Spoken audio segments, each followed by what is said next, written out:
Welcome to Khyati connects. నేను విద్య.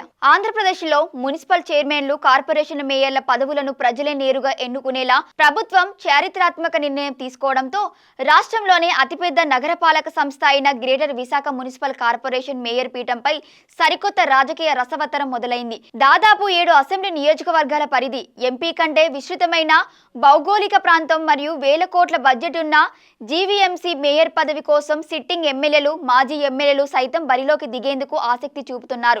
పైగా ప్రత్యక్ష ఎన్నికల వల్ల కార్పొరేటర్ల బలాలతో సంబంధం లేకుండా పూర్తి 5 ఏళ్ల పదవీకాలం కొనసాగే అవకాశం ఉండటంతో కూటమిలోని టీడీపీ, జనసేన పార్టీలు ఈ పీఠాన్ని తమకే కేటాయించాలని పట్టుబడుతున్నాయి.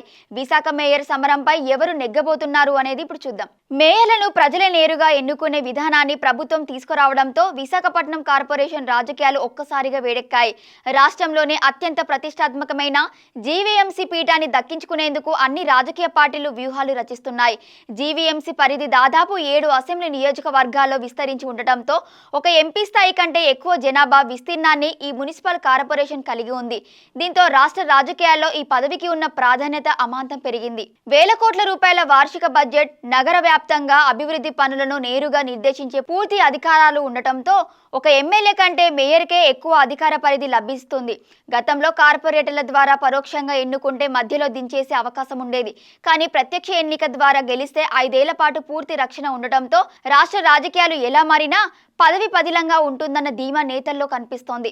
కేవలం సాధారణ కార్పొరేటర్లకే కాకుండా మాజీ ఎమ్మెల్యేలు, ప్రస్తుత సిట్టింగ్ ఎమ్మెల్యేలుగా ఉన్న నాయకులు కూడా మేయర్ పదవి కోసం అంతర్గతంగా ప్రయత్నాలు ముమ్మరం చేస్తున్నారు. విశాఖ నగరంలో జనసేనకు బలమైన ఓటు బ్యాంకు, క్యాడర్ ఉండటంతో మేయర్ టికెట్ను తమ పార్టీకే కేటాయించాలని జనసేన శ్రేణులు పట్టుబడుతున్నాయి.